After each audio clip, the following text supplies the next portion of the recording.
Halo, welcome back guys, jumpa lagi. Sekarang kita sudah sampai di episode yang ketujuh. Kita akan bahas perkembangan tanaman cabai rawit lokal kami ini dari usia 70 sampai usia 80 hari guys. Nah, sekarang kita akan mulai dari usia 71 hari guys. Jadi ini adalah kondisi tanaman cabai kami 2 hari setelah kita kocor dengan kalsium bosku guys.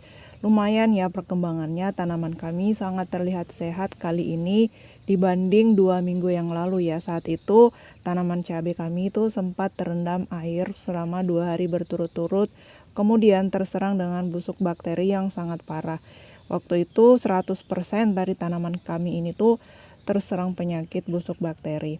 Tapi sekarang setelah kondisi cuaca sudah normal, sudah kembali cerah, tanaman kami juga sudah mulai sehat. Dan untuk penyakit bercak bakterinya sekarang berangsur-angsur sudah mulai pulih ya. Jadi yang dulunya terserang 100% sangat parah, sekarang tinggal sekitar 10% saja infeksinya. Artinya infeksinya itu masih ada di sini. Belum bisa kita sembuhkan infeksinya 100% atau benar-benar menghilangkan penyakit bercak bakteri ini dari tanaman cabai kami. Meskipun sekarang kondisi cuaca sudah sangat cerah dan kita sudah melakukan berbagai macam cara, tapi infeksinya itu masih tetap ada sampai sekarang. Dan perawatan terakhir yang kita lakukan itu yang sudah kita bahas di episode sebelumnya adalah umur 65 hari kita spray dengan fungisida Cabriotop. Kemudian umur 69 hari kita coba kocor lagi dengan pupuk kalsium. Dan sekarang kita akan ulangi lagi melakukan pengocoran kalsium untuk yang kedua kalinya guys. Jadi pengocoran kalsium yang kedua ini kita masih pakai pupuk yang sama dengan dosis yang sama. Jadi kita pakai kalsium bosku dosisnya sekitar 5 sendok untuk satu tangki. Nanti kita akan kocor lagi di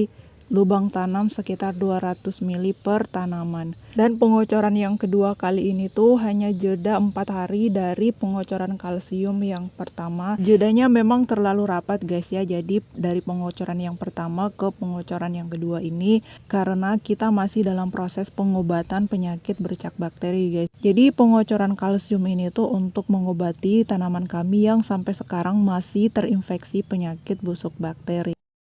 Nah, pengocoran kalsium selesai, umur 75 HST, giliran kita spray dengan insek guys ya. Untuk insektisidanya kita masih pakai Promolis dengan bahan aktif abamectin ya. Dan mulai sekarang kita sudah aktif melakukan penyepraian insek karena di kondisi cuaca yang cerah dan banyak angin seperti ini, maka serangan hama itu lebih intens guys. Jadi kebalikan dari musim hujan yang terlalu basah, itu biasanya serangan jamur. Dan kalau sudah cerah dan berangin seperti ini, maka yang harus kita waspadai adalah serangan hama guys. Utamanya hama kutu-kutuan guys, yang ukuran mereka sangat kecil dan tidak kelihatan. Tapi begitu mereka menyerang tanaman cabai kita, dalam semalam tanaman kita pucuknya bisa langsung mengkerut dan mengkeriting guys. Jadi untuk hama kutu-kutuan ini tuh biasanya menyerang pucuk tanaman cabai kita. Bentuknya sangat kecil jadi tidak kelihatan. Jadi untuk antisipasi pencegahan serangan hama, kita harus sering-sering melakukan penyepraian insek. Biasanya kami spray 4 atau 5 hari sekali di kondisi cuaca yang cerah dan berangin seperti ini guys. Tapi kalau kondisi sering hujan, biasanya kita spray sekitar 7 sampai 10 hari sekali. Nah, sekarang cabai kita sudah di usia 80 HST guys ya. Dan ini adalah kondisi setelah 2 kali kita kocor dengan kalsium. Perkembangannya sangat luar biasa. Sudah mulai terlihat sangat sehat dan normal setelah terserang penyakit busuk bakteri yang sangat parah 2 minggu yang lalu ya. Jadi bisa kami simpulkan pengocoran kalsium ini sangat membantu tanaman kita untuk sembuh dari penyakit busuk bakteri. Walaupun sampai sekarang penyakit busuk bakterinya itu masih ada ya. 1-2 tanaman kita itu kita temukan masih ada infeksinya. Namun sekarang sudah sangat terkendali. Jadi hanya 1-2 tanaman yang masih terinfeksi sampai sekarang. Jadi bisa dibilang tanaman cabai kami sekarang sudah sembuh 95% ya. Namun masalah baru yang kami hadapi sekarang adalah tanaman cabai kami di sini itu terbagi menjadi 2 tahap guys. Jadi dulu saat terjadi infeksi busuk bakteri, sebagian dari tanaman kami di sini itu hanya mendapatkan infeksi ringan. Jadi proses penyembuhannya itu jadi lebih cepat dan sekarang mereka sudah tumbuh normal dan berbuah banyak. Karena usianya sudah 80 HST guys ya, sudah memasuki masa generatif. Jadi saat ini mereka sangat membutuhkan nutrisi kalium yang sangat tinggi ya.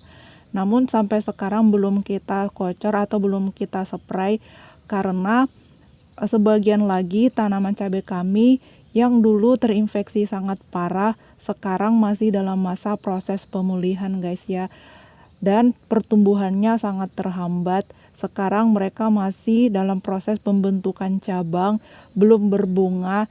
Jadi bisa dibilang mereka masih di masa vegetatif atau masa pembentukan cabang. Jadi belum bisa kita berikan unsur kalium yang tinggi karena cabai kita yang masih kecil-kecil ini akan langsung berbunga guys ya. Sementara kita butuh dia, kita mau dia tumbuh normal dulu, bercabang yang banyak dulu baru berbunga guys. Jadi sampai sekarang kita belum melakukan pemberian pupuk susulan lagi. Terakhir itu kita kocor dengan pupuk kimia umur 11 hari, kita kocor dengan MPK, terus terakhir minggu lalu ya kita kocor dengan kalsium. Sampai sekarang belum lagi melakukan pemberian pupuk susulan. Karena kita bingung pupuk apa yang cocok untuk kondisi cabai kami yang seperti ini. Tapi banyak juga teman-teman kita di sini yang menyarankan setelah tanaman cabai kami ini tuh sembuh dari penyakit busuk bakteri, sebelum kita melakukan pemberian pupuk susulan MPK atau pupuk kalium, sebaiknya kita berikan dulu pupuk yang mengandung unsur P atau fosfat yang tinggi dulu untuk mendukung proses penyembuhannya guys. Namun sampai sekarang kita belum menemukan pupuk fosfat tunggal ya. Rata-rata itu pupuk fosfatnya itu campur ya guys ya. Jadi tidak ada yang pupuk fosfat tunggal saja. Rata-rata mereka mengandung pupuk fosfat dan juga kalium. Jadi sampai sekarang kita biarkan saja kondisinya seperti ini sambil kita amati perkembangan tanaman cabai kami ini. Oke, sampai di sini dulu untuk video kita kali ini. Kita akan lanjut lagi ya perkembangan tanaman cabai lokal kami ini di video yang akan datang.